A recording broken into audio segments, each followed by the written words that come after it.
Here I have Xiaomi Redmi 5 Plus, and let me show you how to take screenshots on the following device. So at the very beginning, let's start by using your home screen, and let's just open the screen that you want to capture. In my case it could be, for example, the calendar. Let's just simply assume that I want to save the following screen. So all I have to do is use the following combination of keys: power key and volume down. Let's hold down together these two keys for a couple of seconds, keep holding them. Release all keys as soon as phone capture a screen. Let me do it one more time. Let's hold down together volume down and power key for about 2 seconds, and you just save the following screen. Now if you would like to share, edit or delete taken screenshots, you have to open the screenshot album. So choose gallery, let me allow, choose albums and choose screenshots.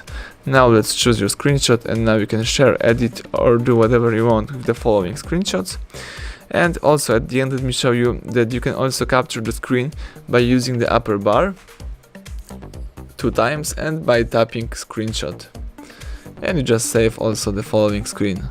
So that's it. Thank you for watching. Please subscribe our channel and leave thumbs up under the video.